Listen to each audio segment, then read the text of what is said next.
ಅನುದಿನ ಅನುಕ್ಷಣ ಮನೆಯಲ್ಲೂ ಕಲಿಯೋಣ ಕಲಿಕೆಯ ಹೊಸ ಹಾದಿಯಲಿ ಜೊತೆಗೂಡಿ ಹೆಜ್ಜೆಯ ಹಾಕೋಣ ಸಂತಸದಿ ಕಲಿಯೋಣ ನಮ್ಮ ಹೆಮ್ಮೆಯ ಈ ಕ್ಲಾಸಿನಲ್ಲಿ.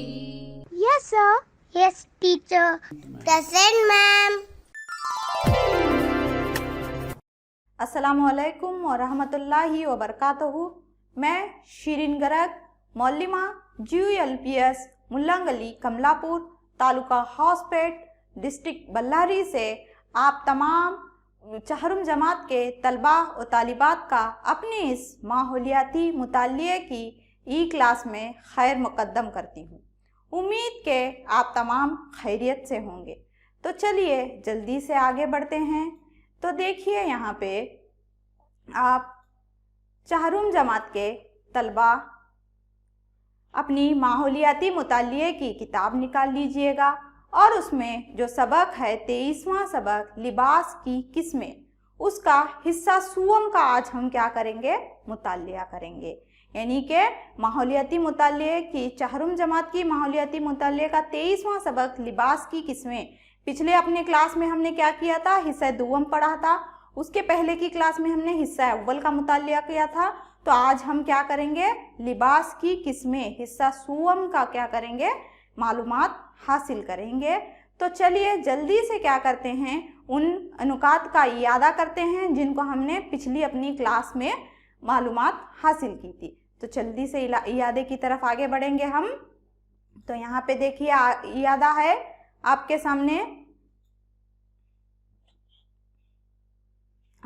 तो इयादे में आप देखिए यहाँ पे हमने देखा था कि लिबास की अहमियत, यानी इंसानी जिस्म को लिबास क्यों ज़रूरी है, यानी इंसान की बुनियादी चीज़ों में लिबास भी क्यों शामिल है, क्योंकि लिबास जिस्म को ढांकने के लिए बेहद ज़रूरी है। उसके अलावा हमने क्या देखा था, लिबास की तैयारी के मराहिल। अगर एक लिबास हम तक तैयार होकर आ रहा है या फिर दस्तयाब हो रहा है हमें, तो उस लिबास की तैयारी में किन किन मरहलों से गुजर कर वो लिबास हम तक दस्तयाब होता है। उसमें हमने देखा था कपास से रुई निकालना, रुई से धागा बनाना, धागे से कपड़ों को बुनना, कपड़ों को बुने हुए कपड़ों को फिर रंगना, रंगे हुए उन कपड़ों की सिलाई करके हम क्या करते हैं, लिबास को हासिल करते हैं। इन लिबास की मराहिल का भी हमने क्या किया था, पिछली अपनी क्लास में या देखा था। अब फिर उसके बाद में क्या देखा था, लिबास की तैयारी में इस्तेमाल होने वाले मुख्तलिफ अक़साम के कपड़ों की मालूमात हासिल की थी। यानी हम हर रोज़ भी एक ही किस्म का लिबास इस्तेमाल नहीं करते, बल्कि दूसरे दूसरे किस्म के अलग अलग किस्म के लिबासों को हम इस्तेमाल करते हैं। तो उन लिबासों के इस्तेमाल में जो तैयारी में जो कपड़े दस्तयाब होते हैं वो कहाँ से आते हैं, वो कौन कौन से हैं देखे थे। उसमें हमने देखे थे सूती कपड़े देखे थे, रेशम के कपड़े देखे थे, ऊनी कपड़े देखे थे, जर्सी कपड़े देखे थे, उसके बाद में पॉलिस्टर देखा था, और उसके बाद में क्या देखा था, नैलॉन, शिफॉन, उसके बाद जॉर्जेट, जीन्स, मुख्तलिफ किस्म के कपड़ों की मालूमात हमने अपनी पिछली क्लासों में हासिल की थी। उसके बाद में हमने फिर क्या किया, मौसम के एतबार से इस्तेमाल किए जाने वाले लिबास की जानकारी हासिल की। यानी जो 3 मौसम हैं, मौसम गर्मा, मौसम सरमा और मौसम बरखा या बारिश के तहत जो इस्तेमाल किए जाते हैं लिबास, उनकी हमने क्या की थी, मालूमात हासिल की थी। उन मौसमों में कौन कौन से लिबास इस्तेमाल किए जाते हैं। यानी मौसम गर्मा में कौन से लिबास इस्तेमाल करते थे, हमने पिछली क्लास में देखा था सूती कपड़े, और मौसम सरमा में ऊनी कपड़े, और मौसम बरखा में या बारिश में क्या करते हैं हम, जैकेट और रेनकोट वगैरह का हम इस्तेमाल करते हैं। ये हमने जानकारी हासिल की थी। उसके बाद फिर हमने क्या किया, सिलाई और बगैर सिलाई किए इस्तेमाल किए जाने वाले लिबास की जानकारी हासिल की थी पिछले क्लास में हमने। यानी जो कौन से कपड़े यानी कौन से लिबास सिलाई करके पहने जाते हैं और कौन से ऐसे कपड़े हैं जिनको बगैर सिले हुए हम पहनते हैं, इनकी भी हमने मालूमात हासिल की थी। फिर खुद करो सरगर्मी के ज़रिए से क्या किया था, हमने कपड़ों को रंगों से नक्शनिगारी करने के तरीक़ों को भी जाना था। तो चलिए आज हम इसके आगे की मालूमात को यानी चहरुम जमात के माहौलियाती मुतालिक के 23वें सबक लिबास की किस्में का क्या करेंगे आज हम, हिस्सा सुवम का हम क्या करेंगे, मुशाहिदा करेंगे। तो हिस्सा सुवम के तहत हमारी सलाहियतें होंगी, हिस्सा सुवम के तहत हमारी सलाहियतें हैं अलग अलग ज़िलों में इस्तेमाल होने वाले मुख्तलिफ लिबास से मुतल्लक जानकारी हासिल करोगे।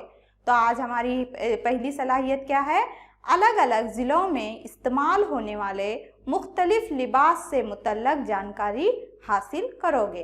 उसके बाद कपड़ों के टुकड़ों को इकट्ठा करके लिबास का नमूना तैयार करोगे। यानी हमारी पहली सलाहियत है अलग अलग ज़िलों में, यानी कि हमारे जो अजला हैं अलग अलग रियासत के, वहाँ पे कौन कौन से मुख्तलिफ लिबास इस्तेमाल किए जाते हैं उनकी हम जानकारी हासिल करेंगे। उसके बाद कपड़ों के टुकड़ों को इकट्ठा करके लिबास का नमूना किस तरह बनाना है उसको भी क्या करेंगे, हम सीखेंगे। तो ये हमारी सलाहियतों में आते हैं। तो चलिए आगे बढ़ते हैं हम आज के सबक के तरफ। तो आज का सबक यानी क्या है, पहला ही देख लिया कि हमने सलाहियत में हमारे मुख्तलिफ अजला यानी ज़िलों में कौन कौन से लिबास इस्तेमाल किए जाते हैं उसकी मालूमात हासिल करनी है। तो हमारी रियासत कौन सी है, कर्नाटका। हमारी रियासत क्या है, कर्नाटका। तो अब हमारी रियासत कर्नाटक के रिवायती लिबास कौन से हैं, यानी ऐसे लिबास जिनको खास करके हमारे कर्नाटक रियासत में इस्तेमाल किए जाते हैं, यानी रिवायती लिबास कहते हैं उन्हें, यानी चाहे कोई भी हो इनको ज़रूर इस्तेमाल करते ही हैं। तो कौन से हैं ऐसे लिबास जिनको हमारे रियासत कर्नाटक में हर अजला में भी ज़्यादा से ज़्यादा रिवायती तौर पर इस्तेमाल करते हैं। तो कौन से हैं, हमारी रियासत कर्नाटक के रिवायती लिबास मर्दों के लिबास धोती, कमीज और तौलिया है। यानी मर्दों के लिए खासकर कौन से लिबास हैं, धोती है, कमीज है और तौलिया है। उसके बाद में क्या है, औरतों के लिबास क्या है, साड़ी, लहंगा, ओढ़नी। ये खास कर क्या है, रियासत कर्नाटक के रिवायती लिबासों में इनका शुमार होता है। यानी कर्नाटक रियासत की हर एक अजला में यहाँ पे ज़्यादा से ज़्यादा हर कोई ना कोई धोती, कमीज, तौलिया हो, औरतों में साड़ी, लहंगा, आमतौर पर क्या करते हैं ओढ़नी वगैरह का भी इस्तेमाल होता है। ये हमारे कर्नाटक के रिवायती लिबास हैं। तो आगे देखिए यहाँ पे हमारी कर्नाटक रियासत के जो लिबास हैं, मुख्तलिफ लिबास भी यहाँ पे मौजूद हैं।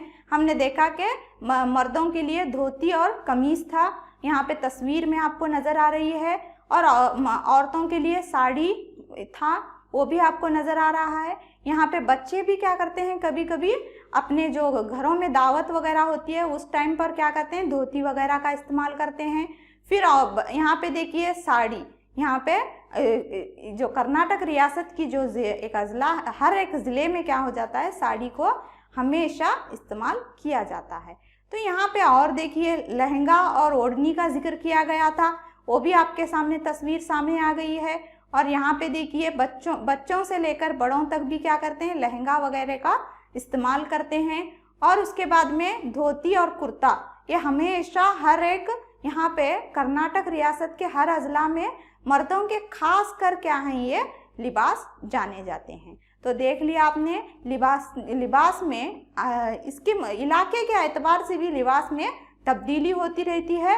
तो यहाँ पे हमारे कर्नाटक रियासत की जो लिबास हैं अजला में, खासकर जो रिवायती लिबास हैं उनमें क्या है, मर्दों के लिए धोती, कुर्ता, कमीज और तौलिया हैं। औरतों के लिए साड़ी, लहंगा और ओढ़नियाँ क्या हैं, खास तौर पर रिवायती तौर पर यहाँ पे इस्तेमाल किए जाते हैं। तो चलिए आगे बढ़ते हैं। आगे हम क्या करेंगे, अभी अजला के मुताबिक यानी इलाके के मुताबिक कौन कौन कैसे कैसे किस तरीके से अलग अलग लिबास इस्तेमाल करते हैं देखते चलेंगे हम। यहाँ पे देखिए ये क्या है, साड़ी का जिक्र किए हम। तो साड़ी यहाँ पर रिवायती तौर पर औरतें इस्तेमाल करती ही हैं। तो यहाँ पर खास कर कौन सी साड़ियाँ इस्तेमाल की जाती हैं, रेशम की साड़ियाँ। यानी रेशम की साड़ियाँ क्यों इस्तेमाल की जाती हैं, क्योंकि हिंदुस्तान में सबसे ज़्यादा रेशम की पैदावार कहाँ होती है, कर्नाटका में होती है। यानी कर्नाटका ही वो एक ऐसा 70% रेशम की पैदावार हिंदुस्तान में कर्नाटक से होती है। तो यहाँ यही वजह है कि साड़ियाँ वगैरह रेशम की बहुत ही दस्तयाब होती हैं। उसके अलावा साड़ियों में और किस किस किस्म के साड़ियाँ होती हैं, देखिए यहाँ पे ये है, इसको क्या कहते हैं, इलकल साड़ी बोलते हैं। इसको क्या बोलते हैं, इलकल साड़ी। ये क्या है, इलकल मतलब ये ज़िला बागलकोट जो है, हमारा रियासत कर्नाटक का जो ज़िला बागलकोट है, वहाँ पे एक छोटा गांव इलकल बोलकर है। उस इलकल में क्या है, वहाँ पे क्या किया जाता है, इन साड़ियों को बनाया और तैयार किया जाता है। इसी नाम से ये साड़ियाँ क्या है, मुल्क भर में मशहूर हैं। तो ये इलकल साड़ियों को भी कर्नाटक की रिवायती लिबास में शुमार किया गया है। रेशम की साड़ियों को भी क्या किया गया है, रिवायती साड़ियों में शुमार किया गया है। उसके अलावा अब बाज़ारों में जो मांग बढ़ती हुई जो साड़ियाँ हैं, उनमें क्या है, शिफॉन की साड़ियाँ हैं। तो अगर रियासत कर्नाटक में हर अज़ला में साड़ी को इस्तेमाल किया जा रहा है, तो इतने अक़साम की साड़ियाँ, इससे भी ज़्यादा अक़साम की बाज़ार में दस्तयाब हैं। मैं आपके लिए इतनी ही बता रही हूँ ताकि आप इतने याद रख लीजिए। कौन कौन सी साड़ियाँ, रेशम की साड़ियाँ, इलकल साड़ियाँ। ये इलकल क्या है, बागलकोट ज़िले के पास एक छोटा सा गांव है जहाँ पर इन साड़ियों की तैयार किया जाता है। उसके अलावा शिफॉन की साड़ी, नायलॉन की साड़ियाँ हैं और सूती साड़ियों को भी यहाँ पे बुनाई की जाती है। तो ये क्या है, साड़ियों में इस्तेमाल किए जाने वाले अनवाओ अक़साम की साड़ियाँ हैं।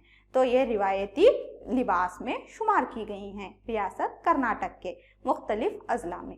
तो चलिए आगे बढ़ेंगे अभी हम लोग। अभी हमारे जो कर्नाटक रियासत है, कर्नाटक रियासत के शुमाली कर्नाटक में, यानी जो ऊपरी जो अज़ला हैं, शुमाल में जो अज़ला पाए जाते हैं शुमाल कर्नाटक में, वहाँ पर ख़ास करके मर्दों का लिबास क्या होता है, धोती, कुर्ता और सर पर पेठा हमेशा बांधते हैं वहाँ के लोग। यानी शुमाली कर्नाटक का ये रिवायती लिबास है कि वहाँ पे मर्द क्या करते हैं, हमेशा कुर्ता, धोती और क्या करते हैं, पेठा, सर पर पेठा बांध कर ही रहते हैं।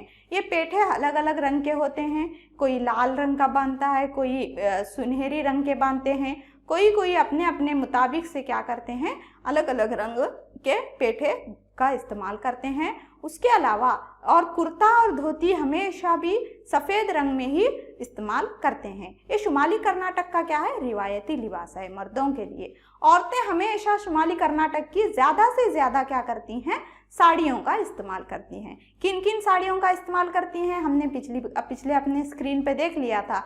किन साड़ियों का, शाही लिबास जो रेशम का होता है उसको भी साड़ी के तौर पर इस्तेमाल करती हैं, इलकल की साड़ी का इस्तेमाल करती हैं, शिफॉन की साड़ियों का इस्तेमाल करती हैं।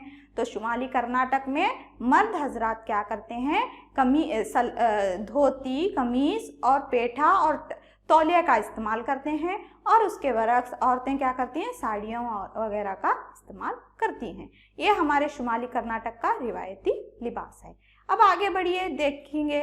हाँ, यहाँ पे देखिए, रियासत हमारे कर्नाटक में एक ज़िला है कोरग, कोडगू बोलते हैं इसको, और क्या बोलते हैं इसको, कोडगू भी बोलते हैं, इसको कोरग भी बोलते हैं।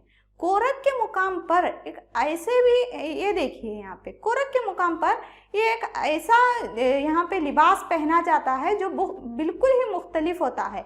यहाँ पर मर्द हो चाहे औरत हो, इनका मुख्तलिफ किस्म का लिबास होता है। इसको क्या है, इस लिबास को क्या कहते हैं, जो औरतें पहनती हैं उसको कूरगी साड़ी बोलते हैं। इसको क्या बोलते हैं, कूरगी साड़ी बोलते हैं। और जो मर्द पहनते हैं उसको कुपाया बोलते हैं। क्या बोलते हैं उसको, कुपाया। तो देखिए, इलाके के एतबार से हम देख सकते हैं कि किस तरीके से ये इलाके के एतबार से कपड़ों में और लिबासों में क्या हो रही है, तब्दीली आती जा रही है। हमारी पूरी रियासत कर्नाटक का रिवायती लिबास क्या है, मर्दों के लिए क्या है, धोती, कमीज, तौलिया तो है, औरतों के लिए ओढ़नी, साड़ी और लहंगा वगैरह तो है। इसके अलावा भी उन साड़ियों को या फिर उन कपड़ों को किस अलग अलग अंदाज में हमारे शुमाली कर्नाटक में किस तरीके से पहनते हैं, कोरग के इलाके में किस तरीके से पहनते हैं, ये आपको यहाँ पे नज़र आ रहा है। तो ये कोडगू और ज़िला कोडगू या ज़िला कोरग में क्या करते हैं, कूरगी साड़ी को इस्तेमाल किया जाता है। ये क्या करते हैं, एक मुख्तलिफ अंदाज में तस्वीर में आपको नज़र आ रहा है कि किस तरीके से साड़ी को उस औरत ने पहना हुआ है। और मर्द क्या करते हैं, कुपाया, कुपाया उनका क्या रहता है, एक तरह का सिया रंग का क्या होता है, जैकेट के जैसा, कोट के जैसा होता है। उस पर वो क्या करते हैं, कमर पर शॉल बांधते हैं, सर पर पेठा बांध रहता है उनके, तो ये, और सफ़ेद रंग का कुर्ता और सलवार रहता है। तो ये क्या है, ज़िरा कोडगु का क्या है, एक रिवायती लिबास है, कुर्गी साड़ी और कुपाया। तो देखा हमने आज क्या किया, हमारी रियासत कर्नाटक के मुख्तलिफ अजला और मुख्तलिफ इलाकों में किस किस किस्म के लिबास इस्तेमाल किए जाते हैं, उन लिबासों की क्या खासियत है और वो क्यों अच्छे लगते हैं। उसके अलावा हमारी रियासत कर्नाटक के रिवायती लिबास कौन कौन से हैं वो भी देखा। रिवायती लिबास हमारे मर्दों के लिए तौलिया है, कमीज़ है और धोती बहुत ख़ास है। उसके अलावा औरतों के लिए साड़ी, लहंगा और ओढ़नी का इस्तेमाल होता है। सिर्फ इतना ही इस्तेमाल करते हैं हम नहीं, इसके अलावा भी और भी हैं। जैसा कि देखिए यहाँ पे हमने आपके सामने तस्वीर रखी है, आपने अपने घरों का जायज़ा लीजिए, अपने पड़ोसियों का जायज़ा लीजिए। आप जब भी बाज़ार जाते हैं उन बाज़ारों में जायज़ा लीजिए, मुशाहिदा कीजिए कि आपको किन किन, क्या सिर्फ हमें सिर्फ साड़ियाँ ही नज़र आती हैं, सिर्फ धोती कुर्ते ही नज़र आते हैं, या फिर सिर्फ ओढ़नियाँ ही नज़र आती हैं? जी नहीं। जब हम बाज़ार में या फिर अपने अतराफ़ के माहौल में मुशाहिदा करेंगे तो हमें कौन कौन से लिबास नज़र आ रहे हैं। देखिए यहाँ पे सलवार कमीज़ नज़र आ रही है, और उसके बाद में मर्द हजरात के लिए सलवार कमीज़ होती है और सूट भी पहना जाता है। यहाँ पे देखिए उस तस्वीर में बच्चा कितने खुशनुमा अंदाज में सूट पहनकर बैठा हुआ है, जो क्या है, एक खूबसूरती को बढ़ाने का एक लिबास भी अच्छा है। उसके अलावा जर्सी कपड़े से बने हुए टी शर्ट्स, ये हमने देखा था कि टी शर्ट्स खेलों वगैरह के लिए जैकेट्स का क्या करते हैं, हम उन टी शर्ट्स को इस्तेमाल करते हैं। उसके अलावा जीन्स से बने हुए जैकेट्स, उसके अलावा सूती कपड़ों से बने हुए कुर्ते। आजकल क्या है, ज़्यादा से ज़्यादा सूती कपड़ों का इस्तेमाल हो रहा है, क्योंकि ये जिस्म को ठंडक महसूस कराते हैं। और उसके अलावा हमारे यूनिफॉर्म्स वगैरह भी क्या करते हैं, एक सलवार कमीज़ में आपको वहाँ पे एक तस्वीर नज़र आ रही है, मुख्तलिफ अंदाज के यूनिफॉर्म्स भी होते हैं। तो ये लिबास के क्या हैं, मुख्तलिफ लिबास हैं जो हमारे रियासत के मुख्तलिफ अजला में क्या किया जा रहा है, इनको इस्तेमाल किया जा रहा है। और आगे भी और भी बाज़ार में दस्तयाब होने वाले नए नए लिबासों को हम देखेंगे। आपके लिए काम यह है कि आप मुशाहिदा कीजिए कि रिवायती लिबास के अलावा और कौन कौन से लिबास हमारे अतराफ मौजूद हैं, हम उन रिवायती लिबासों का किन किन अंदाज में इस्तेमाल कर रहे हैं। आप क्या कीजिएगा, मुशाहिदा करते रहिएगा। चलिए आगे बढ़ते हैं। आगे आपके लिए यहाँ पे देखिए, क्या हम सिर्फ बड़े बड़े कपड़ों का इस्तेमाल करके लिबास बना सकते हैं? जी, बना तो सकते हैं, पहनने के लिए बड़े बड़े कपड़ों का लिबास बना लेते हैं, मगर हम क्या कर सकते हैं, कागज़ और कपड़ों के टुकड़ों से भी लिबास के नमूने बना सकते हैं। यहाँ पे देखिए तस्वीर में आपको साफ नज़र आ रहा है किस तरीके से कागज़ को मोड़कर उसको छोटे छोटे टुकड़ों में जोड़कर क्या किया गया है, कपड़ों के नमूने बनाए गए हैं। ये कपड़ों के नमूनों में क्या है, क्यों बनाते हैं? आपने देखा होगा, गुड़िया देखी होगी, छोटे छोटे खिलौने, आजकल बाज़ारों में दस्तयाब होने वाले तमाम जो भी खिलौने वगैरह हैं, उनको भी क्या करते हैं, लिबास पहना हुआ ही होता है। देखा होगा, हम पहले क्या करते थे, खिलौनों को देखकर पहले खरीदते थे। आजकल वो खिलौने पहने हुए लिबास कैसा है देखकर उसको खरीदते हैं। यानी अगर वो अच्छे हैं तो लिबास, अगर वो खिलौनों का अच्छा है तो हम उस खिलौने को खरीदते हैं। तो छोटे छोटे कपड़ों के टुकड़े इस्तेमाल करके क्या करते हैं, लिबास के नमूने बनाए जाते हैं, ताकि खिलौनों वगैरह को वो डाल सके। गुड़िया वगैरह जो बच्चे खेल में इस्तेमाल करते हैं, उनको अगर डालेंगे तो वो क्या हो जाती है, बहुत ही खुशनुमा नज़र आती है। उसके अलावा जब हम ऐसे ही रहते हैं, जब अपने फुर्सत के औकात में रहते हैं, तब हम क्या कर सकते हैं, वो कागज़ के टुकड़ों को जोड़कर मोड़कर भी हम क्या कर सकते हैं, उन लिबास के नमूनों को बनाने के तरीके हम देख भी सकते हैं और बनाने के हम तरीके भी जान सकते हैं। ये क्या है, कपड़ों और कागज़ के टुकड़ों से लिबास बनाने के नमूने हैं। तो इनको आपने देख लिया। तो चलिए अब हम आगे बढ़ते हैं। आपके लिए नई मालूमात, यानी आपके लिए अब तक मालूमात हासिल किए हैं आप, लेकिन फिर भी थोड़ा आपके लिए क्या है यहाँ पे नई मालूमात। नई मालूमात में क्या है, हिंदुस्तान में सबसे ज़्यादा रेशम की पैदावार रियासत कर्नाटका में होती है। यानी कि मैंने बोला था पिछले इसमें कि यहाँ पे रेशम की साड़ियाँ इस्तेमाल की जाती हैं। तो रेशम की साड़ियाँ क्यों इस्तेमाल की जाती हैं, क्योंकि हिंदुस्तान में सबसे ज़्यादा रेशम की पैदावार हमारी ही रियासत कर्नाटक में होती है। कहाँ होती है, बेंगलुरु के देही ज़िले में, यानी देही ज़िला बेंगलुरु का जो है वहाँ पे रेशम की पैदावार ज़्यादा होती है, और रामनगर में होती है, रामनगर का जो ज़िला है वहाँ पे होती है। उसके बाद मैसूर ज़िले में क्या होती है, रेशम की पैदावार सबसे ज़्यादा होती है। तो हिंदुस्तान में सबसे ज़्यादा रेशम की पैदावार रियासत कर्नाटक में होती है।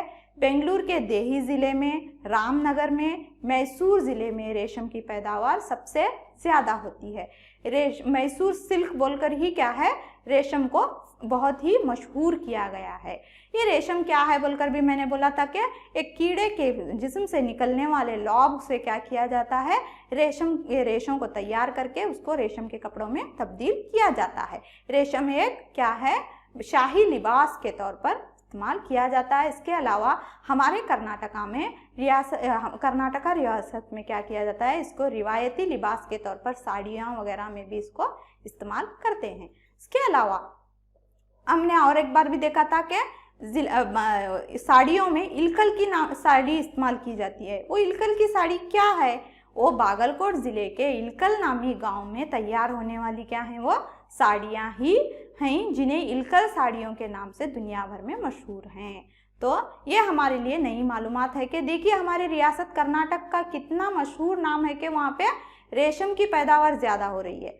और वो उसके अलावा बागलकोट ज़िले के एक छोटे गांव में तैयार होने वाली साड़ियों को पूरे दुनिया भर में मशहूर किया गया है, जिन्हें इलकल की साड़ियाँ कहते हैं। ये हमारे लिए आज की नई मालूमात थी। चलिए आपके लिए एक और काम खुद करो, यहाँ पे मैं काम दे रही हूँ। आपने छोटे छोटे नमूनों को कागज़ के टुकड़ों लेकर या फिर कपड़े लेकर लिबास के नमूने बनाना तो देख लिया। अब आप क्या कीजिए, आपके लिए एक काम है कि रुई के छोटे छोटे टुकड़ों को मुख्तलिफ रंगों में डुबो कर क्या कीजिए, मुख्तलिफ नमूने तैयार कीजिए। मिसाल आपके सामने यहाँ पे मैंने रखी हुई है। रुई के छोटे छोटे टुकड़े लीजिएगा, उसमें उसको मुख्तलिफ रंगों में डुबो दीजिएगा और उन मुख्तलिफ उनको क्या कीजिएगा, नमूने बनाकर उनको रख दीजिएगा। कोई फूल का नमूना बनाइए, कोई इसका कीड़े का नमूना बनाइए। तो आपको क्या होगा, ये रुई के छोटे छोटे टुकड़ों से आपको मुख्तलिफ रंगों की नक्शनिगारी बहुत ही उम्दा लगेगी। ये आपको खुद करो में आपको खुद करके मालूमात को इजाफा कर लेना है। तो चलिए आगे बढ़ते हैं। आज अब तक हमने क्या किया, लिबास की किस्में, चाहरुम जमात के माहौलियाती मुतालिए के 23वें सबक लिबास की किस्में के तहत हमने अब तक 3 हिस्सों में उसको तकसीम किया था। हिस्सा अव्वल, हिस्सा दुवम और हिस्सा सुवम। उन तमाम को मिलाकर हमने कौन कौन सी मालूमात हासिल की है, लिबास की अहमियत को जान गए। उसके बाद लिबास की तैयारी के मराहिल के मुतल्लिक मालूमात हासिल की हमने। लिबास की तैयारी में इस्तेमाल होने वाले कपड़ों की मालूमात हासिल की हमने। मुख्तलिफ मौसम के लिबास की जानकारी हासिल की हमने। लिबास या कपड़ों पर मुख्तलिफ रंगों की नक्शनिगारी को देखा हमने। रियासत कर्नाटक के रिवायती लिबास की जानकारी भी हासिल की हमने। तो इतना हमने मवाद क्या किया है, 3 हिस्सों में तकसीम करके इतनी सारी मालूमात को हमने हासिल की है।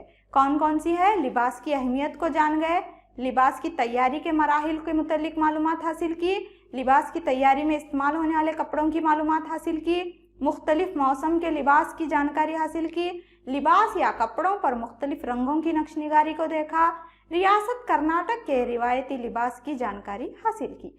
चलिए अब इन तमाम के मुतल्लिक मैं आपके लिए कुछ सरगर्मियाँ लाई हूँ अपने मवाद को तक़वियत देने के लिए, आपके मवाद को जांचने के लिए। देखेंगे क्या करते हैं।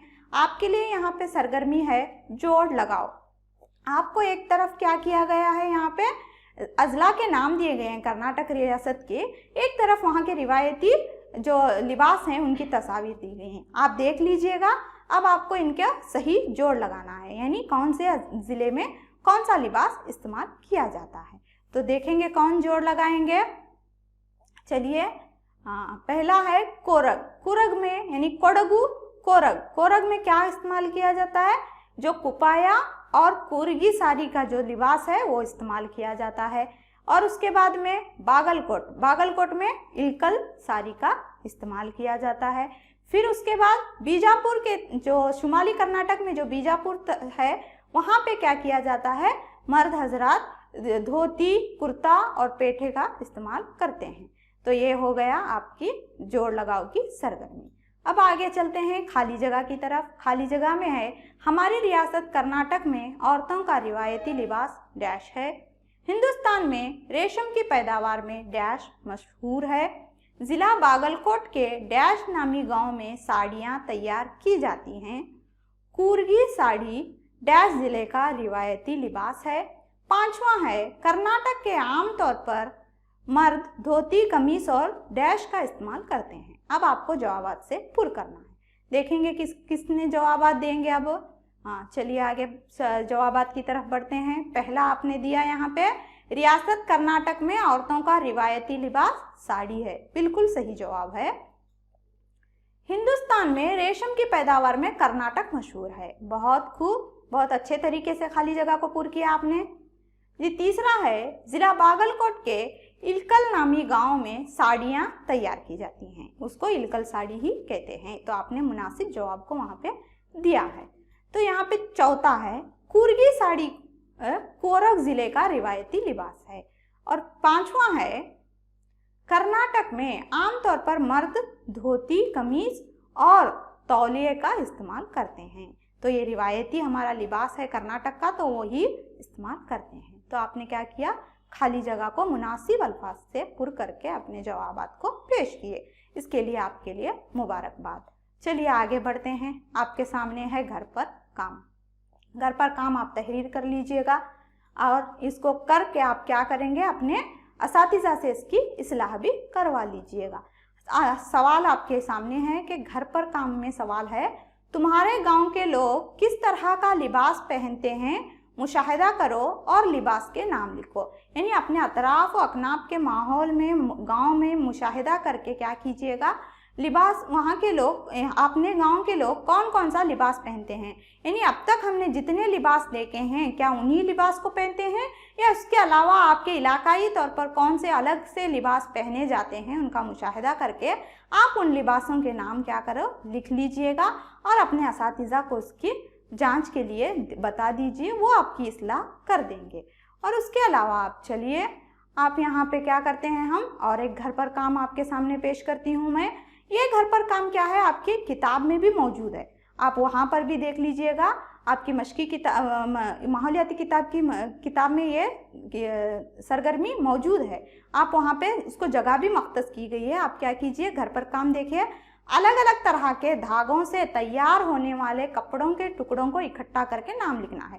यानी अलग अलग तरह के धागों से जो तैयार होने वाले कपड़े हैं उन कपड़ों को टुकड़ों को इकट्ठा करना है और उनके नाम लिखना है। यानी जो जो मैंने बताए थे, नैलॉन, पॉलिस्टर, रेशम, जो भी थे कपड़े, उन कपड़ों को जो इकट्ठा करना है और उनके नाम आपको पहचानने हैं। इससे क्या होगा, आपकी मालूमात में इजाफा होगा और आपकी क्या होगा, नुकात को याद दहानी करने का भी मौका आपको यहाँ पे पहुँचाया जा रहा है। तो घर पर काम आपको 2 दिए गए हैं, दोनों को आप तहरीर कर लीजिए और इन घर पर काम को मुकम्मल भी कीजिए।